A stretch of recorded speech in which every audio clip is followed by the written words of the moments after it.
Yes, the Premier League promises thrilling football action this particular weekend. As you head to the weekend, there are tough games in England. The La Liga also promises same Italian Serie A, the French Liga, and the Bundesliga.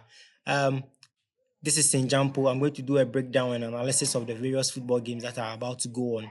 Please don't forget this is 90 plus tactics. Please subscribe, like, comment, and share. Like, comment, and share. Without wasting my time, let's go into the games for the weekend. In the Premier League, we'll begin with the Premier League and see the action over the weekend. I'll start with the results and then we go into the game. So, match week 11 of the 2025-2026 Premier League season. Match week 11 of the 2025-2026 Premier League season. Tomorrow, that is at 12:30 p.m. here in Ghana. 12:30 p.m. here in Ghana. That will be at around 1:30 p.m. in UK time. That will be played at 1:30 p.m. in UK time. By 12:30 p.m. in Ghana time. It is Spurs. Spurs will host Man United at the Tottenham Hotspur Stadium tomorrow at 12:30 p.m. Mohamed Kudus will be in action, hoping that Spurs will be able to beat Manchester United, coming on the back end of defeating Copenhagen by 4-0. At 3 p.m., that is tomorrow, Saturday, November 8th, Everton will play Fulham at the Dickinson Stadium. Everton will play Fulham at the Dickinson Stadium, coming at the back end of drawing 1-1 with Sunderland at the City of Lights, and then Fulham beating Wolves by 3-0. West Ham, after winning against Newcastle last week by 3-1, will be hoping to extend the lead or extend winning again by beating Fulham. They'll host Fulham at the Olympic Stadium this particular weekend. West Ham will play Burnley at also 3 p.m. At 4:30 p.m., Sunderland at the City of Light to host Arsenal, the Gunners. Arsenal are coming on the back end of going 8 straight games with a win and not conceding a single goal. They've conceded only 3 shots on target in this 4 Premier League games they've played so far. So we hope that they would extend the lead. Chelsea at 8 p.m. Chelsea at 8 p.m. will host Wolves. Wolves manager Victor Pereira has been sacked, and so Wolves may come on the back end of the manager bounce. But I hope and I know that for this game, it's a culture for Chelsea if they do their things very well. Sunday, that's on Sunday, a day after, Aston Villa at 2 p.m. will host Bournemouth. Aston Villa will host Bournemouth at the Villa Park. Brentford at the Brentford Community Stadium. The Brentford Community Stadium will host Newcastle away from home. And then Crystal Palace also at 2 p.m. will play Brighton at home. So Crystal Palace will host Brighton. And then Nottingham Forest will play against Leeds United. Nottingham Forest will play against Leeds United at their home. And then at 4:30 p.m., the big clash of the weekend, the biggest of the weekend. Yes, the Spurs and Man United games is a big game, which we are going to expect tomorrow at 12:30 p.m. But at 4:30 p.m. on Sunday, we will be booked at the Etihad Stadium, where Manchester City will hold Liverpool. You will never walk alone at Etihad Stadium. So we'll be hoping the Manchester City are coming on the back end of winning against last week, winning by 3-1 against Bournemouth, and Liverpool beat Aston Villa by 2-0. So they'll be hoping to extend their winning. There may be a chance that these two teams may drop points. Let's go straight into the standings for match week 10, hoping that this week will also provide another week of trailing encounters for us. So let's go into the standings and then we go into the big games over the weekend and discuss also in the La Liga, the updates coming up from there. So Arsenal are leading the table chart with 25 points and a goal difference of 15. Arsenal are leading with 25 points and a goal difference of 15. Manchester City are second with 19 points with a goal difference of 12. Manchester City are second with a goal difference of 12, 19 points. Liverpool came third after beating Villa and have 18 points with a goal difference of 4. Sunderland surprisingly have 18 points and a goal difference of 4. Are tied on points with Liverpool and Bournemouth. Bournemouth are fifth with 18 points and a goal difference of 3. Bournemouth are fifth with a goal difference of 3 and 18 points. Spurs are sixth with 17 points and a goal difference of 9. Tottenham Hotspur are sixth with 17 points and a goal difference of 9. Chelsea are also seventh with 17 points with a goal difference of 7. So Chelsea are seventh with 17 points. Manchester United, my very own Manchester United, are 8th with 17 points with a goal difference of 1. So Chelsea Tottenham Hotspur and Manchester United are tied on points, but the difference in their places has to do with goals. Spurs leading Chelsea with a goal difference of 2, and Chelsea leading Man United with a goal difference of 6. Crystal Palace are ninth with 16 points with a goal difference of 5. Brighton and Hove Albion are 10th with 15 points and a goal difference of 2. Aston Villa are 11th with 15 points with a goal difference of -1. Brentford are 12th with 13 points with a goal difference of -2.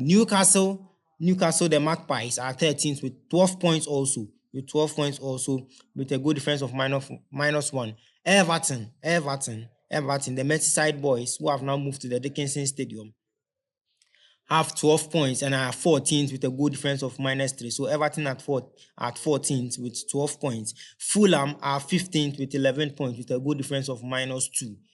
Leeds United are 16th with a goal difference of -8 and 11 points. 11 points. So Leeds United are tied with Fulham also on 11 points. Burnley, after winning their last game away from home, have 17th with 10 points. Are 17th with 10 points and a goal difference of -7. And then West Ham United are 18th with a goal difference. Are 18th, 7 points and a goal difference of -11. Nottingham Forest have 6 points and are 19th with a goal difference of -12. And then Wolverhampton Wanderers are 20th with 2 points with a goal difference of -15. So that's the relegation places. So the top 5 in England is Arsenal, Manchester City, Liverpool, Sunderland, and Bournemouth coming at the back end of match week 10. And then for the relegation places, West Ham United, Nottingham Forest, and then Wolves are in the relegation places. So let's hope how this weekend will go in the Premier League. So let's move on to diving into some of the games, and then we break back into the La Liga to discuss some of the games.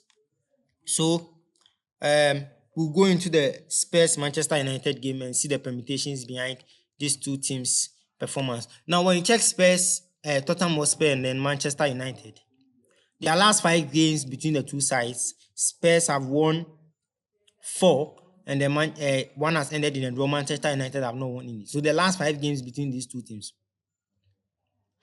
the last 6 games between these two teams, Spurs have won 5 and Manchester United have not won any. One has ended in a draw. So the first one has to do Spurs beating Man United by 1-0 in the Europa League final. If you remember last season Europa League final, my Spurs beat Man United by 1-0. Bernard Johnson's goal did the magic for Spurs, for Ange Postecoglou to win the Europa League for Spurs. And then Sunday, 16th February 2025, that was in the 2024-2025 Premier League season. Tottenham Hotspur beat Man United by 1-0. 19th December 2024 in the EFL Cup. If you remember, Tottenham Hotspur beat Man United by 4-3, where Son Heung-min hit a corner to go in that game. And then on 29th September 2024, that was in the 2024-2025 Premier League season, Tottenham Hotspur beat Man United by 3-0 at Old Trafford. You remember the game where Van de Ven picked the ball from the Spurs half and then drove right into the Man United half and created an assist for Spurs. And then 14th January 2024, it ended 2-2 between Man United and Spurs. And then 19th August 2023, Spurs beat Man United by 2-0. So the last 6 games between these two sides, Spurs and Man United, Spurs have won 5 and then one has ended in a draw. Man United has not ended. So I think as a Man United fan, this is unacceptable rubbish, because Spurs is not the kind of side that should be dominating Man United in Premier League. If it's a Newcastle, it's also nonsense, but Newcastle have a bit more history in terms of Premier League and their dominance over time, the days of Alan Shearer and the others. So it's fair that the Man United would have to go to the Tottenham Hotspur Stadium and produce a result. And indeed, they have no excuse, because Man United are coming on the back end of winning 3 games in a row and then a draw against Nottingham Forest. And then the Premier League manager of the month voted was Ruben Amorim, who won the manager of the month for October. So I think there's confidence for Man United. They have to win this game. The likes of Brian Mbeumo have to show up Matthias Cunha will have to show up for the amount of money he was bought for. Benjamin Sheshko would also have to show up if he's giving the edge over Mason Mount. But I hope that Mason Mount will start this game and give Man United a bit more of structure defensively. And in terms of when Man United decide to press, he'll give more aggression up front. So I hope that it will end in that particular way for Man United. But I'm hoping that Man United will win. If it ends in a draw or win for Man United, I won't be surprised. A win or draw for Manchester United, I won't be surprised. If Ruben Amorim can draft a game plan similar to what Enzo Maresca did last week against Thomas Frank's side, then I fancy Man United beating Spurs by a goal. But then the two sides will concede goals. Man United will score, Spurs will score goals. The Man United defense um, are not convincing because in the last two games, Man United have conceded 4 goals. Conceded 2 against Brighton, they've conceded 2 against Nottingham Forest. And if you check the goals, these are goals that are preventable. If there were more awareness by some of the Man United players, they would have prevented those goals. Spurs also coming on the back end of the loss against Chelsea. They were very poor in that game. In my video last week, I stated clearly that they were very poor. They didn't create chances, and Thomas Frank shared some thoughts that he's not managed a game where his team doesn't create chances at all, don't have anything in terms of the final third in a particular match week, and it was true. So I think if Man United can find a game plan, Ruben Amorim can do something for Man United. I think Man United should win or draw will be for Man United. This midfield for Man United doesn't have that endurance to last 90 minutes. Therefore, Ruben Amorim needs to get the in-game management very right to be able to beat Spurs. But I fancy a Man United win or draw. Of course, Ruben Amorim will go with a 3-4-3 formation. Predicting the lineup, I think Sané Lamen should be in goal post. At right, the back three, the central centre back should be Matthias Delete. The right centre back will be Lenny Euro. Left centre back will be Luke Shaw. Lisandro Martinez will come from the bench. The two wing backs, left wing back, I'll play Diogo Dalot. Right wing back, Amad Diallo. The midfield two of Casemiro, who has picked up some good form over time from the last 2 games, and Bruno Fernandes. I'll pair him there, but very close and compact in midfield. And then the front three will be Brian Mbeumo, Matthias Cunha, and Mason Mount, where I'll play Matthias Cunha as a first line to give Kevin Danso and Van de Ven a bit more of awareness and a bit more to do than Seshko would do. So that's how it would. I think it will end over there. There should be a lot of intensity in the game. Spurs will make it a bit more chaotic. Man United should know when to attack and know when to defend. Should know when to go for the kill and know when to be pragmatic. So I think it will end Man United. I'm predicting that Man United will win by 3 goals to 1 away from home, because this thing has to stop. And the way the thing they go be like, we go take revenge on any other team. We were suffering against Liverpool. We did it at Anfield, which we thought Brighton a very good lesson after they've beaten us 6 out of 7 games. Nottingham Forest, unfortunately, we couldn't win, but I think against Spurs we are going to win. So Man United fans should be hopeful. We are going to expect the best from our team. 12:30 p.m. We'll be seated and bring you analysis. After that, we'll bring you a preview. So that's few on the Man United game. Let's go down into the Liverpool-Manchester City game. Liverpool-Manchester City game. So the Liverpool-Manchester City game, let's check the head-to-head in the last 10 games between these two sides. So in the last 10 games in the Premier League, in the English Premier League, in the last 10 games, Manchester City have won 2, Liverpool have won 5, and 3 have ended in a draw. Manchester City have won 2, 3 have ended in a draw, and then Liverpool have won 5. Sorry, Manchester City have scored 20 goals. Liverpool have scored 18. Manchester City have conceded 8 goals, and then Liverpool have conceded 14, and then 16 assists for Manchester City, 12 assists for Liverpool. So if you check the ratings, yes, in terms of results, it has favored Liverpool in the last 10 games against Manchester City. But when you check in terms of goals scored and goals conceded, Manchester City have scored 2 more goals than Liverpool, and then have conceded 6 less than Liverpool's 14, and have 4 more assists than Liverpool's 12. So it's impressive for Manchester City. I think between these two games, Manchester City are coming up from very good form, and they've won their last 4 games. Liverpool, after winning their last 2 games, beat Real Madrid at Anfield in the Premier League. But then Liverpool's wins in the last two games have also been at home. So the guys should check it very well because be like the win they had against Aston Villa was at home, and then the win against Real Madrid was also at home. So their away form has not also been impressive this particular season. Going to lose at Crystal Palace and other results. Going to Galatasaray to lose, but they won at Eintracht Frankfurt also. So let's hope that Liverpool can do their job. I think Liverpool are blooming in confidence because they beat Real Madrid, and the performance against Real Madrid was important. Real Madrid have Courtois to thank for because he was very good in the game. He saved them a number of times. They would have destroyed Real Madrid. So if Liverpool can be closer to creating those chances they created against uh, Real Madrid, and those chances fall to Mohamed Salah in particular, I think he will do a job of helping Liverpool to win the game.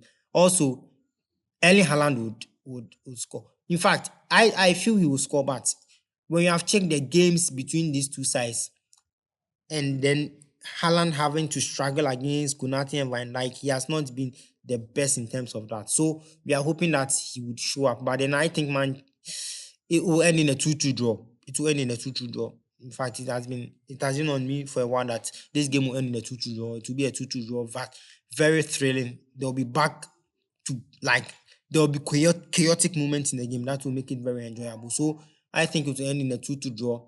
Pep Guardiola will fashion out a game plan to help his side. And the way Liverpool played against Real Madrid shows that if Liverpool can decide to sit back and hit on the break, and the way even Manchester City are behaving, Charlie, it can be sometime you would accept reality. You have to sit back and play, and that is what Pep Guardiola is doing against Bournemouth. Charlie, check the Manchester City, so the two goals that Erling Haaland scored. They were the back end of counter-attack goals where Bournemouth pushed the players high up the pitch and they had a very high defensive line, even in the Manchester City half. So let's hope that it would get better for these two sides. I hope it will end in a 2-2 draw so that we'll draw points. Arsenal should go and win the league. We can't let Liverpool come and win the league and then have a dominance over Man United with 21 titles. Man United having 20. No, no, no, no, no, ever. So let's hope that Liverpool and Manchester City will draw. Some players will show up. Ryan Cherki, Phil Foden are in good form. They'll play. I hope that Umar Mahmoud should come off the bench to do something for Manchester City. The likes of Mohamed Salah, if the chances fall to him, he will bury them. Liverpool are playing. McAllister scored against Real Madrid. He's blooming in confidence. Sobos, a big shout out to him, and he's been very good. So let's hope. And then there are some goals that if Manchester City were conceding last season, this season they won't concede because of Donnarumma. He's doing a magic for them. So let's hope Manchester City and then Liverpool will play in a 2-2 draw. Okay, so quickly in the La Liga, Real Madrid will play Rayo Vallecano away from home, hoping that they will beat Vallecano to extend their lead in the La Liga. Real Madrid, Barcelona will also go away from home to Celta Vigo. Real Madrid's performance against Liverpool was nothing to write home about. I think they would come better over time and then show a more dominant performance. So let's hope that Real Madrid will do a job against Rayo Vallecano. It will be a tough game. Vallecano will show Real Madrid some movements.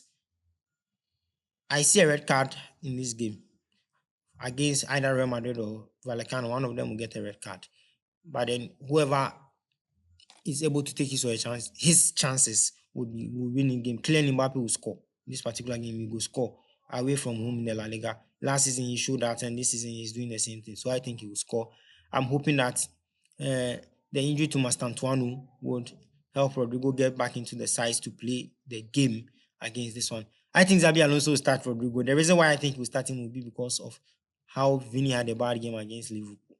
So let's hope that Real Madrid will get better and then do the job against Rayo Vallecano over there. Of course, Thibaut Courtois will be in post. Trent Alexander-Arnold, very first time, I think will start the game for Real Madrid against Vallecano.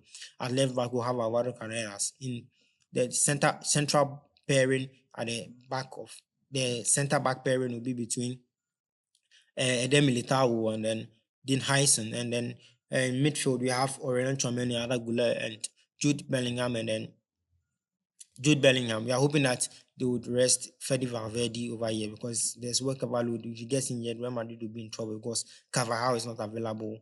Valverde will be needed to play at right back in some big games for them. So that's how we think it will end over there. And then in attack, Rodrigo, Kylian Mbappe, and then Brahim Diaz will start in that game. So we are hoping that it will go.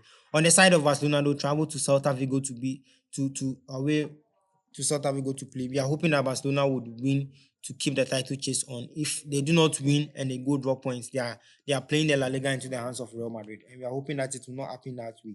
So let's see how it will end there for Barcelona. Lamine Yamal on some hot form, playing very well.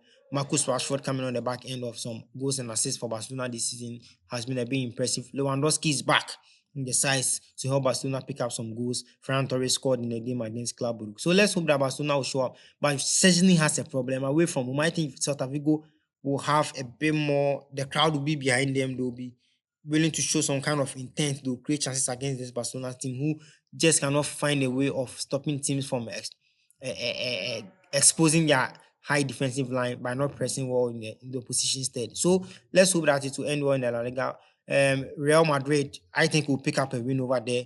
Barcelona will pick up the win away from home, but very slight win over there. We will also watch the Serie A. We will watch the Ligue 1. I have become a fan of the Ligue 1 over time, and I think it is a very impressive league. PSG are playing very well. Olympique Marseille, not very impressive in the last 2-3 games, but the season has not been so bad so far. Olympique Lyon and Strasbourg, as we will call them, have been very impressive. So let's hope that they can do a job against these sides. We'll enjoy in the Bundesliga also. Let's hope. So it will be a weekend full of action. Let's enjoy, and I'll bring you a review of whatever I've done. Please, at this moment, don't forget, this is 90 Plus Tactics. Please subscribe, like, comment, and share. Subscribe, like, comment, and share. Yes, we appreciate you all. We just reached 12,000 views on YouTube, and I really appreciate whatever you have done for us, for subscribing, for liking, for sharing. You know you are being with us. You enjoy our content. Please share for us. Let people know about the content.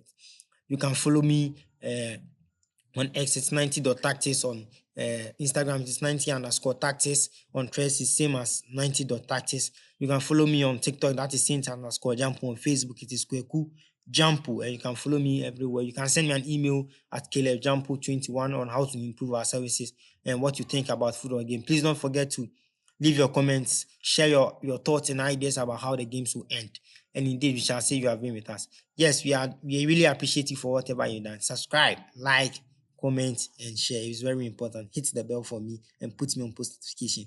This is 90 Plus Tactics, and we served you your weekend games preview from the various European League competitions. Adios. Please don't forget, this is 90 Plus Tactics. Subscribe, like, comment, and share.